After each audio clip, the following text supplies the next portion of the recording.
साथियों नमस्कार, मैं हूं नीरज पटेल और आप देख रहे हैं नेशन जनमत।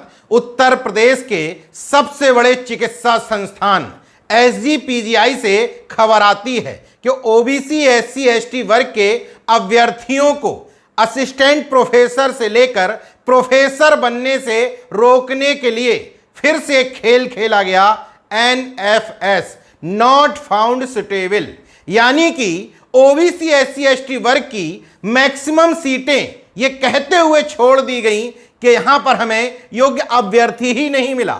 इस पर अगले वीडियो में हम विस्तार से चर्चा करेंगे, लेकिन जैसे ही ये खबर सामने आती है, समाजवादी पार्टी के सांसद लालजी वर्मा इस पर सवाल उठाते हैं। इसी बीच में एक पत्र आता है और वायरल हो जाता है, क्योंकि वो पत्र बीजेपी की सहयोगी और केंद्रीय मंत्री अनुप्रिया पटेल द्वारा जारी हुआ था। सोशल मीडिया पर चर्चा शुरू हो गई कि अनुप्रिया पटेल का हृदय परिवर्तन हो गया, उनको पिछड़े दलित समाज के अभ्यर्थियों के साथ हो रहे अन्याय की याद आ गई।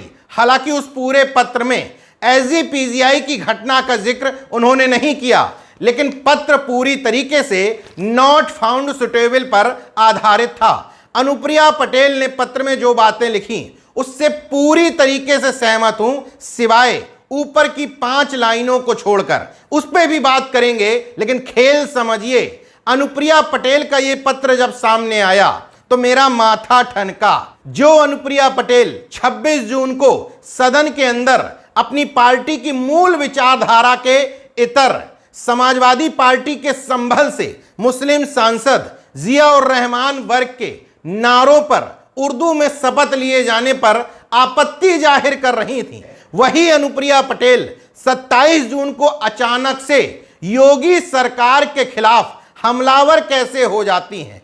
हालांकि उस पत्र को आप पढ़ेंगे तो उसमें कई झोल नजर आते हैं, मगर 2-3 दिन में ही ये पत्र उनके सोशल मीडिया अकाउंट से गायब हो जाता है। अनुप्रिया पटेल का सोशल मीडिया ट्विटर अकाउंट मैंने चेक किया, वहां से यह पत्र गायब है पूरी तरीके से। उनके मंत्री पति उत्तर प्रदेश सरकार में आशीष पटेल का एक्स हैंडल मैंने देखा, वहां से यह पत्र गायब है।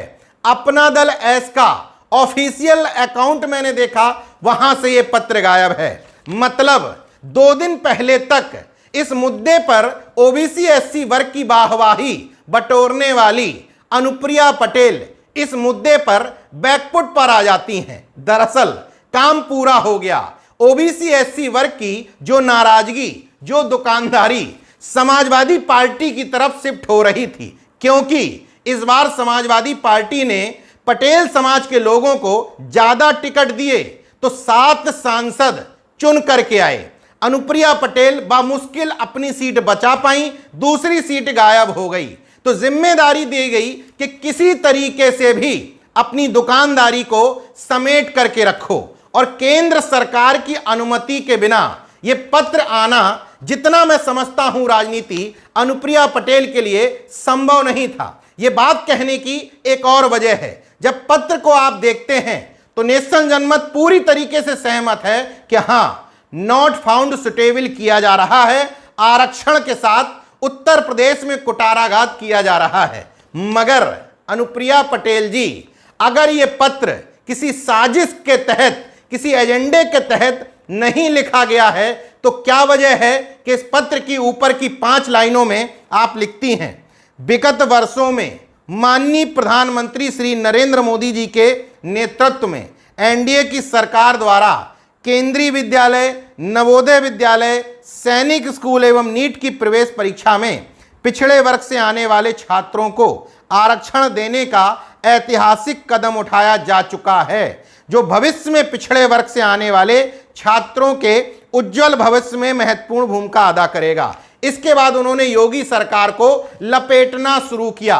बिल्कुल सहमत हूं, लेकिन केंद्र सरकार को क्लीन चिट किस आधार पर दी जा रही है? कहीं मोदी सरकार और योगी सरकार के बीच में जो खींचतान है, उसमें आप ओबीसी एससी वर्ग को महज मोहरा तो नहीं बनाना चाह रही?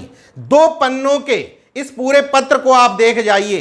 केंद्र सरकार पर आरोप ही नहीं है, बल्कि क्लीन चिट दे दी गई है। मैं केंद्रीय मंत्री अनुप्रिया पटेल से पूछना चाहता हूं, आपके इस पत्र का स्वागत करता हूं, लेकिन केंद्रीय विश्वविद्यालयों में क्या एनएफएस का खेल नहीं किया जाता?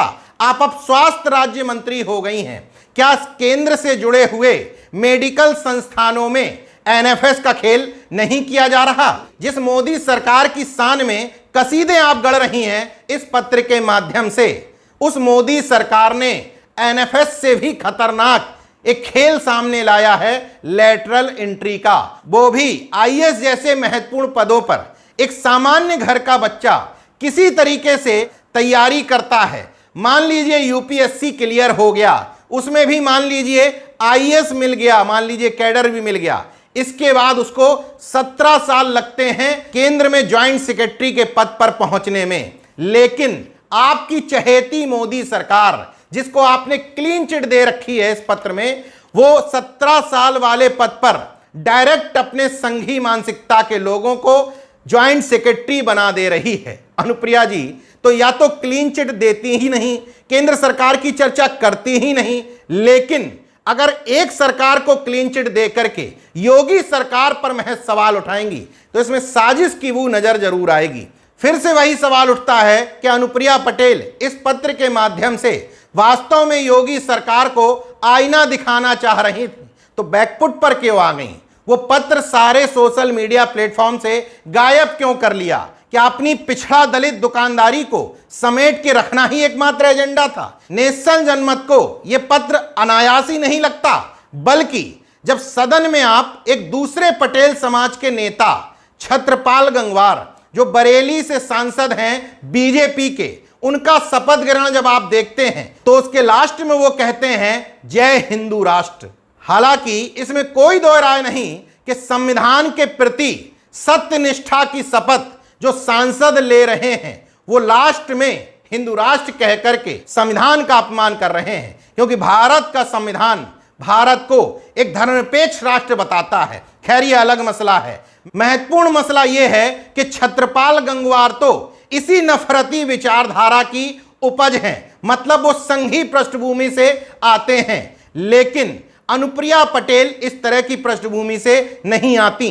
फिर भी वो जिया और रहमान वर्ग के भाषण पर ही आपत्ति क्यों जाहिर करती हैं? दोनों लोग कुर्मी यानी कि पटेल समाज से आते हैं, मतलब समाजवादी पार्टी की तरफ लोकसभा चुनाव में जो ये वोट बैंक शिफ्ट हुआ है वहां से 7 सांसद चुन करके आए हैं, और कुर्मी समाज के ठेकेदार होने का दंभ भर के बीजेपी से सेटिंग करने वाली अनुप्रिया पटेल अकेली सांसद इस बार बन पाई। हो सकता है कहा गया हो इन कुर्मी सांसदों को कि हिंदू मुस्लिम के खेल में इस समाज को फिर से उलझाओ। हो सकता है ये पत्र उसी वोट बैंक को अपने पाले में लाने की, साध करके रखने की एक नाकाम साजिश भर हो।